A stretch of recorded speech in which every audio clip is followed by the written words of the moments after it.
W2MNX. Thank you.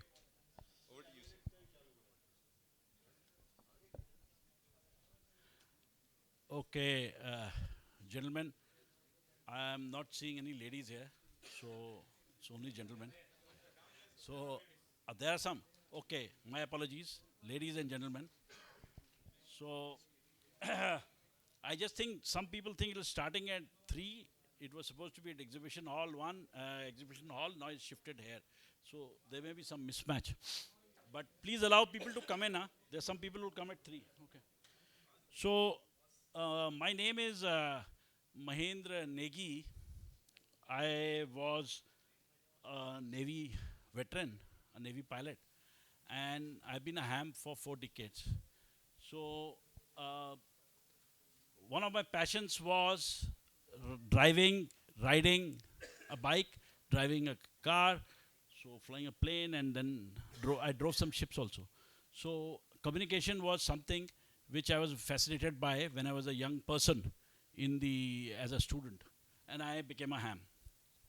So I tried to combine both together.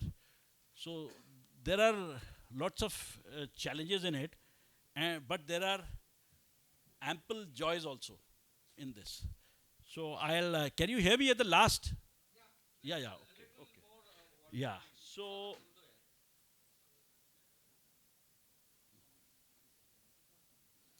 okay, I'll just try and run this. So this is the, you know, um, this doesn't have any sound. There's a sound behind it, but there's no sound available here.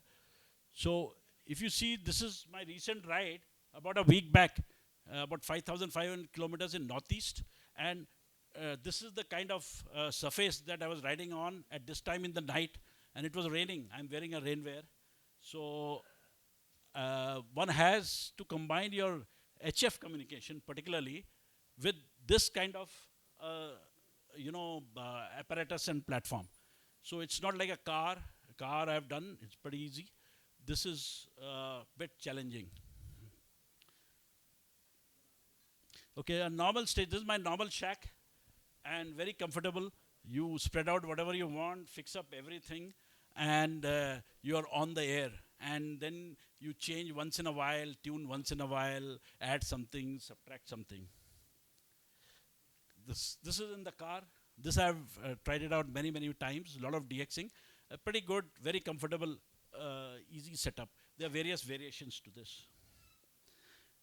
So the bike surfaces. This is this year's February ride to Ladakh and Jammu and Kashmir, and I do solo rides mostly. So again, there is a challenge on this. How do you work on this? So I've got two bikes. I have been riding a Himalayan 411, and now I've got a KTM 390S. Recently, I've been using that. Both of them have their advantages, but a lot of similarities for fixing a HF radio equipment. And I'm particularly going to speak about HF, not VHF. VHF is easy. HF. There is also this is my helmet, and we've combined the whole thing. I also do it from a bicycle, and I've tried it out several times, and pretty good. A lot of DXing also in winter months. I've been able to do DXing uh, from the bike. That on the left side that you see is one friend of mine, top DXing competitor, Ham, View2 DD. He's taking a picture of my bike when I was tuning it and setting it up. So from deserts to the mountains where I have shown you earlier in sub-zero temperature, that Ladakh ride temperature was minus 23. And in the heat of Rajasthan desert, and then along the coast is the best, I find it. When it's not raining, the propagation for a compromise antenna like this, the coast gives amazing performances. So what is the antenna that I'm using? I have tried out several antennas, and I found that this was the easiest for me to use and also gave the best performance. This is a MFJ antenna, and there's a bracket to fit it also. I managed to mate it to the bike, and I'll explain to you how I did it. And I used to use an analyzer. Now I've got to a stage where I don't need the analyzer, and I'm able to tune it on the radios that I use. I use two radios. I'll explain to you later. So this is the MFG antenna, and you need U-bolts, and it is fixed. I don't have a pointer, but you can see probably this. It's coming there. Yeah, this. So you see this. This is the bracket, and this is the fitment on the Himalayan. This comes. This luggage carrier comes on the Himalayan, fitted, factory fitted. So after doing a lot of permutations and combinations, I have been able to fix it here. And these are the two radios that I use. So, so these are two radios that I use. One is 891D, very popular radio. So many hams use it. And the other one is the G90. Again, here you've seen the bike. It has got two aluminum panniers. I put it in that pannier, and it's quite heavy. And the last battery, the small one, this is 12 ampere hour, and this is actually I found more than sufficient for my hiking, for bicycle, and for the bike also. In the bicycle, I put it under the seat where the toolkit, you get a small bag for pouch for toolkit. I have removed the toolkit and I put that under the seat. For the bike, I can place it anywhere. I have got two front bags on the frame, on the Himalayan and also on the KTM. I just put that thing there, put the radio there. You can separate the head.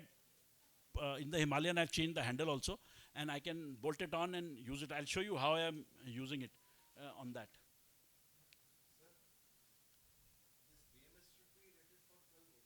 Yeah, the BMS is compatible for this thing.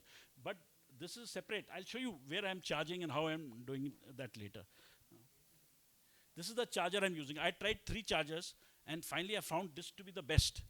This is available on the net, and the best thing about this is it senses what is the pack, itself, and then it'll, configure itself.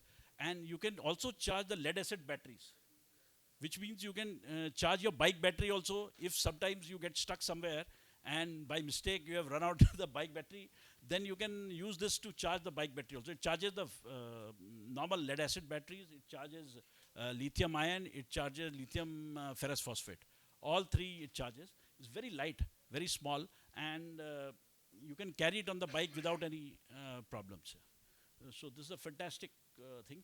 Among the batteries, the middle battery which I had shown to you, this one, which has that my call sign on it, this battery lasts me at least 3 days. If I charge it, I'm able to use it for 3 days depending on the duty cycle. What happens is, if you're on the motorcycle and if you give a call at the correct time when the band is open, everybody, there's a pile up. A lot of people queue up because you are in some remote location and nobody else is there ever, especially the DX chaps. And if you say you're on a bike, a lot of people queue up. So, you have very quick QSOs because everybody wants to log it. So you are able to run the battery for substantial time and have a large number of QSOs. You are not doing CQ. You are, instead, you give one call and everybody is on the thing. And if some friend puts you on the spotter, one of the spotting networks, then there is a massive queue. And when you have to wind up also to move on for the long days ahead, long days ride, people will say, no, just hold on a little more. So it becomes a problem of plenty actually. So this small battery I found to be extremely good. I can use it for hiking also when I park the bike, and also cycle and this. So the big one is actually a overkill. The middle one is more than 3 days, and the small one runs for 1 day. Two slots you can do, one morning and one evening on the small battery itself. You don't need with the 891. Okay, at around 40 to 50 watts output. So it's pretty good. That radio is very good, the 89.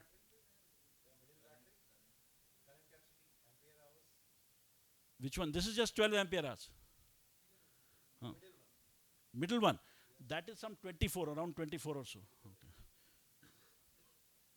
So this is the charging. See, it is indicating lithium. 4S means there are 4 cells in that. And the charging current and the voltage. And so I also do hiking. So this is one padded bag which I have adopted. This is available on Amazon. Very excellent bag. And some people who wouldn't have ridden, everybody has ridden a two-wheeler. Most people have ridden a two-wheeler. But if you imagine yourself operating, driving in traffic, which everybody has faced, and trying to operate a HF, it is impossible. You can't do it. Okay. Similarly, in the terrain, tough terrain, it is that the night video I showed you. I'll show you some others. It is impossible. There's another issue. I've tried it out in open space in farmland. And the other problem is that the antenna height is such that you're likely to entangle it with something. Also, it bends a lot. So it is quite dangerous at places where you have wires, overhead wires or trees. You'll break the antenna. If you have overhead wires, you might electrocute yourself very easily. So one has to be very cautious. Maybe in the desert you have some nice road, you can go at a very slow speed. And then the other problem is operating the PTT. How do you configure it? You've got a lot of very intelligent and smart IT people who can probably rig it up through the Bluetooth. Because the helmet has a Bluetooth, a special Bluetooth, and you are able to pick up calls on it from the mobile phone. So if you are able to rig it through that Bluetooth, it would be perfect. But Vox, I tried it, it was very difficult, running it. So there is also an issue of the Indian Motor Vehicles Act. Any cop who sees you will 100% stop you and have you inside here. So my own advice is that you park the bike, stop it in some clear location, and operate it and then move on. Operate it and move on. That is one way of doing things. Bicycles installation is very easy. Antenna height is also lower, slower speed, so it's easy to operate, much easier to operate compared to this. VHF, much easier. VHF is very easy to operate from this. Road noise. Yeah, noise is there. No, you can hear. If you stop and move like I do, I have that headset. I had shown you that. That's why I put that headset with that. So with that headset, there is no problem. Or if you can rig up Bluetooth. You stop, there is no road noise at all. No, there is road noise of the traffic. No, wind noise is there. That's why I told you, I tried Vox. Very difficult. It was very, very difficult. So it's not like the car. You are in a cocoon, nice air-conditioned cocoon, noiseless, and then you are operating. It's very different. It's very challenging also. But it is very, very thrilling also. When you are able to hook up on the cycle or the motorcycle, and you are and you are a rider, and you are riding thousands of kilometers, it is the effort is really worthwhile. It gives you a lot of pleasure. So this is like the other thing. Now, obviously, you're just about surviving with managing the bike on this surface. This is my thing to Spiti. This is in Spiti, Chandratal. This surface.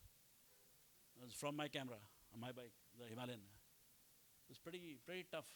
So it's impossible to ride and do. You see, this is the reverse of the same area, and this is on a road.